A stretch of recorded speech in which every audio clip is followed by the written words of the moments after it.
मैं बचपन में चोर थी। एक बार मैं किस जब 5-6 साल की थी, तो एक नेबर्स के वहाँ से ना ऊन होता है ना जिससे स्वेटर बनाते हैं, वो मैं उठा के लेके चली आई। मेरी मम्मी ने हमको देख लिया। उसके बाद मम्मी ने बोला कि जाओ जाकर वापस करके आओ, ऐसे रख के मत आना, उनके हाथ में दे के आना, अब बोलना कि मैं उठा के लेके गई थी। मेरी मम्मी हमेशा ऐसे ही करती थी, जिससे बच्चा चोरी करना बंद कर दे।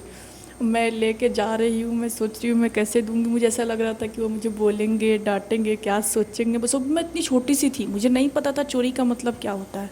मुझे लगा कि मुझे अच्छा लगता है, मैं लेके चली जाती हूँ, इसे खेलूँगी। लेकिन अब समझ में आता है कि वो चोरी ही है, लेकिन बच्चे का उसमें दोष नहीं होता है। किसी बच्चे को चोर उसके माँ बाप बनाते हैं। मेरी मम्मी ने हमको इसका सबक सिखाने के लिए बोला कि जाओ खुद लेके जाओ, खुद जाके वापस करो फिर आना। फिर मैं लेकर गई, मुझे इतना वो लग रहा था, पता नहीं क्यों मुझे ख़राब लग रहा था कि मैं कैसे रिटर्न करूं, कि मैं उठा के लेके गई थी बिना किसी से पूछे ना कुछ किए।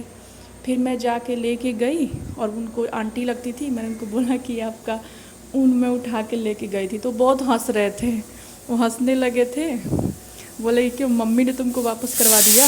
उस सबक को मैं उसी टाइम समझ गई कि क्या होता है, मतलब चोरी कितना बेइज्जती फील होता है। खुद के सामान को किसी के घर से उठाया है, उसे रिटर्न करने लेकर जा रहे हैं। और इससे अब बड़े होने के बाद ये समझ में आता है कि मेरे मम्मी का जो परवरिश था ना, मतलब इस चीज़ को सिखाना कि चोरी क्या होता है क्या नहीं। लेकिन बचपन में मालूम है समझ नहीं आता है। बचपन में मैं बहुत ऐसी है जो मतलब मैं चोरी करती थी, अब समझ में आता है, लेकिन वो चोरी नहीं था। बच्चों को नहीं पता होता है ना क्या गलत है क्या सही है। मुझे लगता था कि मैं इसे यूज़ कर लूँगी फिर दे दूँगी, तो चोरी थोड़ी हुआ। लेकिन मम्मी हर वक्त मत पता नहीं मम्मी को मालूम भी कैसे चल जाता था, और उसका वो पनिशमेंट देती थी मुझे। एक बार तो कुछ अजीब सही हुआ था। एक बार क्या हुआ ना कि एक साइड वाली एक मेरी नेबर्स थी, उनके वहाँ ना जो रस्सी होता है ना, रस्सी से ना वो लकड़ी को बांधी हुई थी। अब मुझे वो थी खेलना था, जैसे हम लोग रस्सी से खेलते हैं ना, रोप से खेलते हैं, क्या उसको बोलते हैं, कूदते हैं आगे पीछे से रोप को करते हैं। तो उनका प्लास्टिक का था, अच्छा था। तो मैंने सोचा ना कि मैं उसको निकाल के अब वो खेल लेती हूँ, और उसके बाद फिर वापस मैं बांध लूँगी। मैंने यही सोच के लिया था, उसने ये नहीं सोचा था कि मैं रख लूँगी। मैं उसको खेल के और उसके बाद वापस उनका करके रख दूँगी। अब मैं वो लेके रस्सी और खेलने लगी। अब मैं इधर खेलने लगी, तब तक मम्मी मेरे पीछे गई, तो वो आंटी बोली कि वो लगी मतलब पूरा हल्ला करने, जा मेरा रस्सी कौन चुरा लिया, कौन चुरा लिया। ये चीज़ मैंने सुना ना, तो मैं इतना डर गई कि मैं अपने आंगन में खेल रही थी, रस्सी को तुरंत लिया और अपने छत पे, जो मेरा करकट का घर था उस टाइम, अपनी छत पे फेंक दिया मैंने। अब वो फेंकते हुए ना जो आंटी थी ना, उनकी बेटी छत पर से देख ली कि मैंने रस्सी फेंका है कोई उस पे छत पे। हाँ, वो क्या की, वो बता दी मेरी मम्मी को कि नेहा ली है।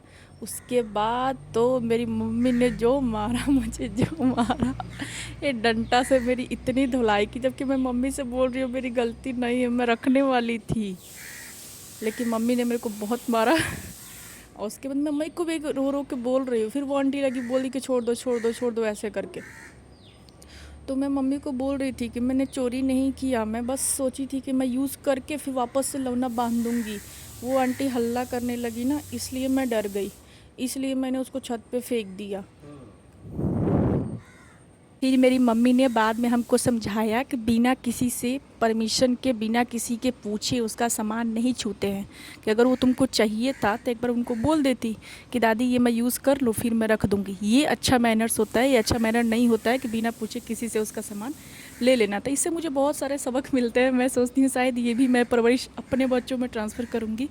तो कौन कौन ऐसी चोरियाँ आपने बचपन में किया है, कमेंट करके बताना। और ये वीडियो अच्छा लगे तो सब्सक्राइब करना, फॉलो करना, लाइक भी कर देना। Thank you. तो आप लोग भी ऐसे ही मेरे वीडियो को सपोर्ट और प्यार दें।